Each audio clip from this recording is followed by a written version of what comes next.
I need you to, I'm not going to give you the scripture yet. You're not going to get the scripture until later.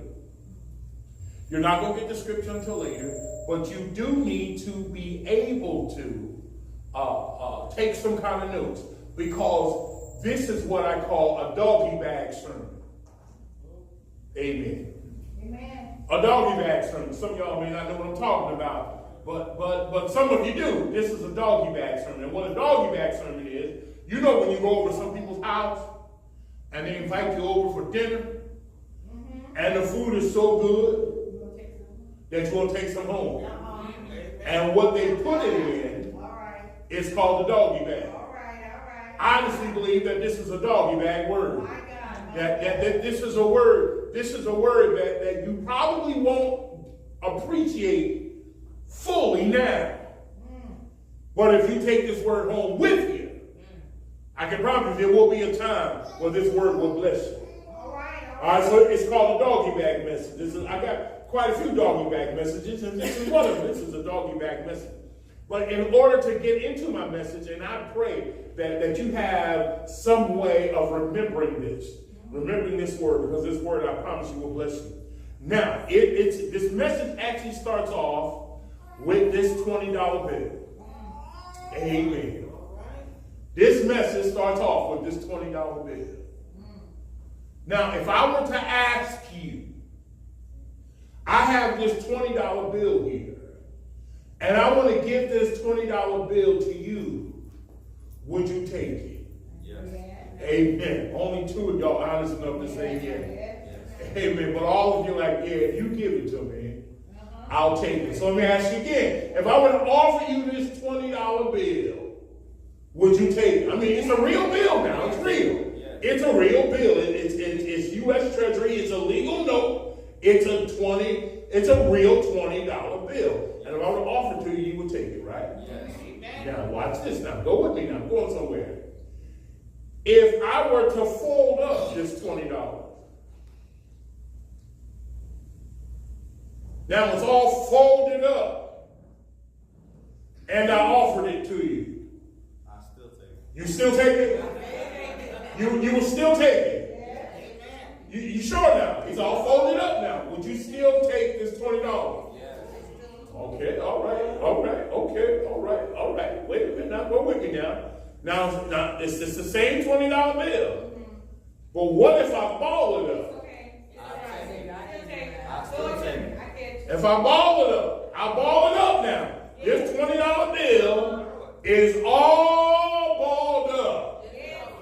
And if I offer it to you, would you take it? Yes. Hold it now. Hold it. Oh, wait a minute now. It's balled up now. Look at it. It's all balled. It's all disfigured. It's all messed up. Would you take it? Yes. Oh, so you would take it like this, huh? You would take it? Yes. All right, wait a minute. Hold it now. What if, I should have had Tara bring me some water, but what if I accidentally dumped it in some water and take the water and take it out? Would you still take it? Yes. You would still take it? Yes. Really? Wait a minute, hold it. Okay, wait, hold it. What if I did this to it? Now it's all balled up and I smashed it. I smashed it and I threw it on the floor and I grinded it up with my feet and I just smashed it all up like this. And so that it's all dirty and it's all messed up. And it's all, wait a minute now, it has some stuff on it. It has some stuff on it. Would you still take this 20? So you mean to tell me? Amen. You mean to tell me the same 20 that I first showed you that was nice and pristine is now all wrinkled, messed up, dirty, could be, and watch this. It could have been wet. You will still take it. Yeah. Amen. Wait a minute. What if I do this?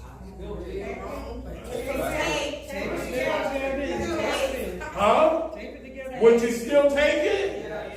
Why would you still take what you could do with it? But look, it's torn up. It's messed up. It's in two pieces. You got two pieces. What? Two halves. But wait a minute. Would you still take this $20? Because what we could do with this $20 is what? Restore. It's restored by just putting it back together. So that means the same $20 that I showed you when I first showed you was nice, but has been through some stuff. Balled up. Wow. Tore up. Wow. Wet up. My God. Stomped on. Dirty.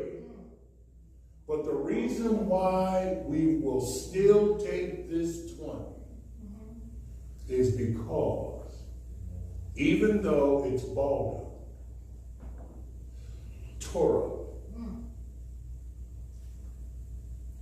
up, has been ripped up, dirtied up, and even wet up, it has not lost its value. Now, if you can understand that, you now understand how God sees you. Hallelujah. You just preached.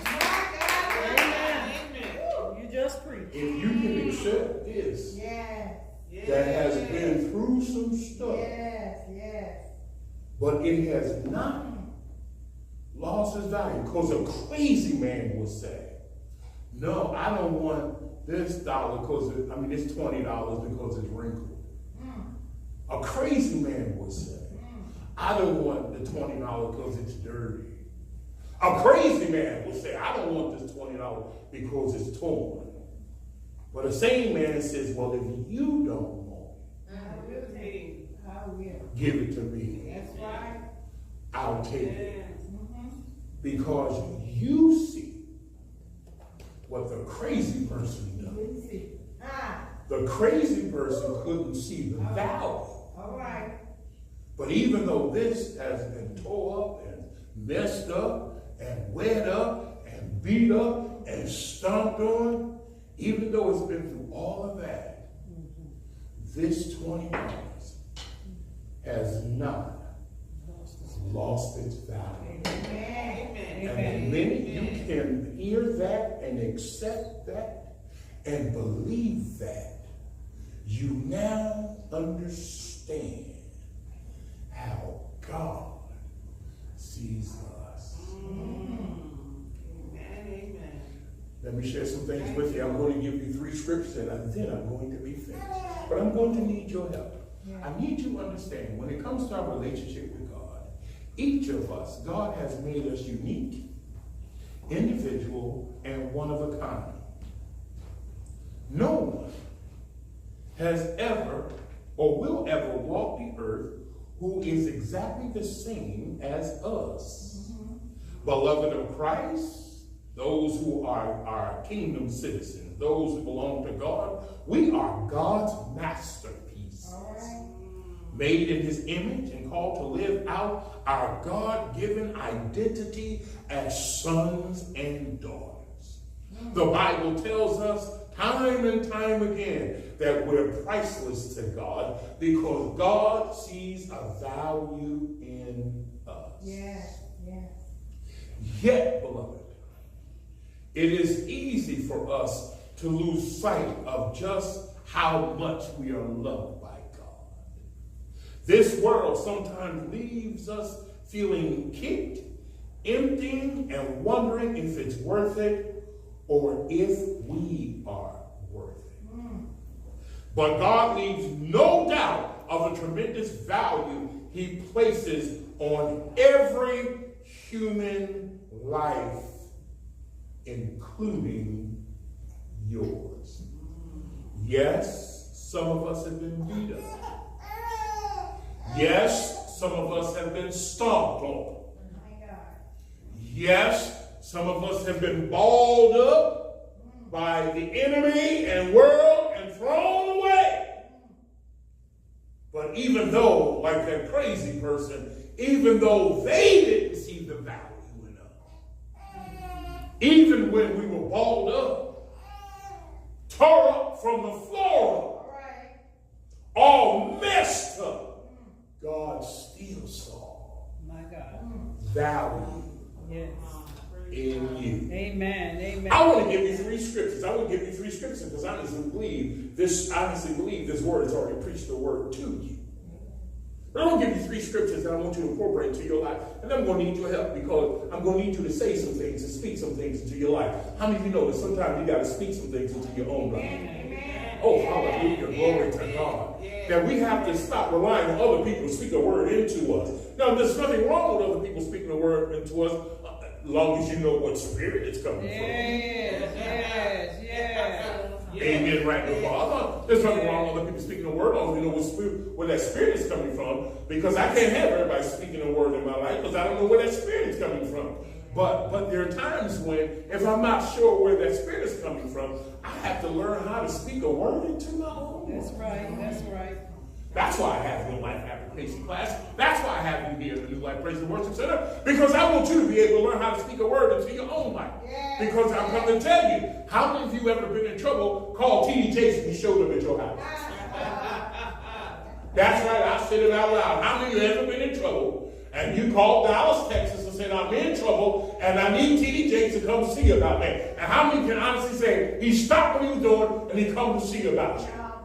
How many of you can say, well, you know what, I was in trouble, and I called Joyce Myers, and she left Missouri, came all the way to Fort Lauderdale, just to make sure I was all right. How many of you can say that? Well, if you can't say that about them, you can honestly say this about this here. How many of you said I was in trouble, and I called on the name of the Lord, and the name of the Lord came to see about me to make sure I was all right? Because you have to learn how to speak a word into your life. You have to learn how to stop relying on preachers and pastors and bishops and overseers to speak a word. Now, there's nothing wrong with them doing that, but what are you going to do when you can't get to them? All right. My God. Hallelujah, glory to God. That you need to learn how to speak a word into your own life. So I want to give you 3 verses of scripture that you need to learn how to speak a word into your life. Because some of us in here, I don't want you to say amen. I don't want you to acknowledge it because I'm speaking to you personally. It's just you and I. Because some of us in here are toe up from the floor up. All right. We're balled up. Yeah. We're messed up. My God. But to God, we still Hallelujah. have value. Yeah. Oh, glory to God. Now remember now watch this now. Watch this now.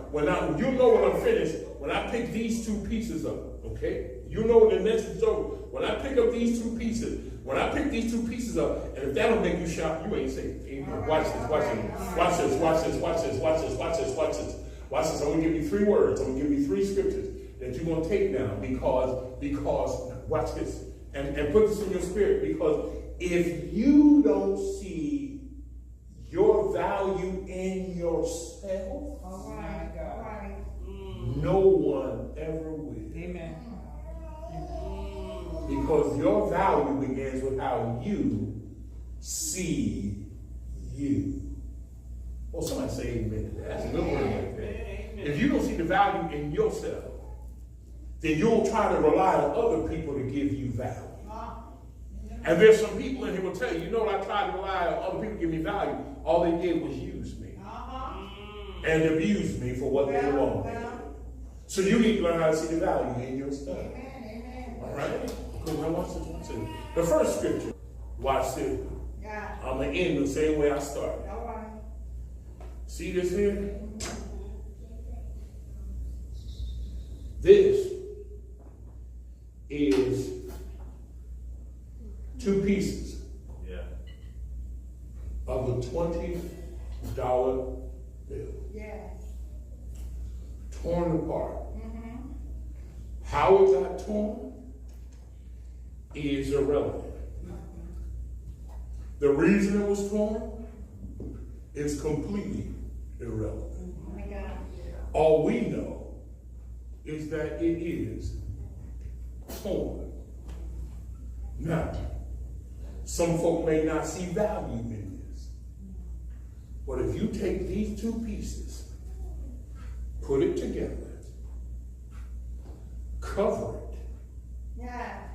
in the blood All right. Come on now. of Jesus, Yeah. he'll take two Yes. torn up, My God. wrinkled up pieces, and when he covers it in the blood, it will be as good as I don't care what the word says. You are precious to Almighty God. Amen. If that's true for you, give God the biggest shout, praise, right? That you can give. Because he knows how to take your torn pieces and put them back Yes. together again. Yes. Thank you. Hallelujah. Somebody give God some praise in the house. Hallelujah. Thank Hallelujah. you, Jesus. Every head bowed, every eye closed. Thank you, God. Thank you, Because sometimes we forget our worth and our value. But thank you for reminding us you created us. You love us with an everlasting love.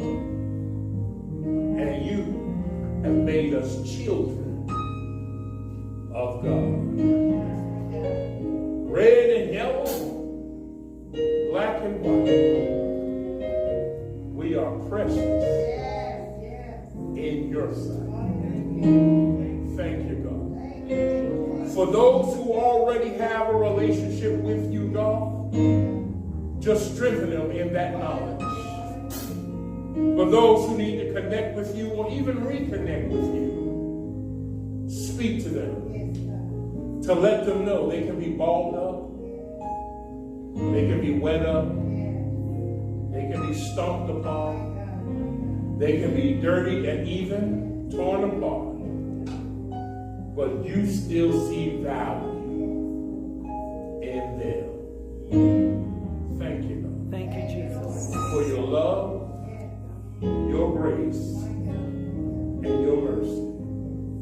In Jesus' name, I pray. And let every believing heart say, Amen. Amen. Now, I want you everybody to turn to somebody and say, was that word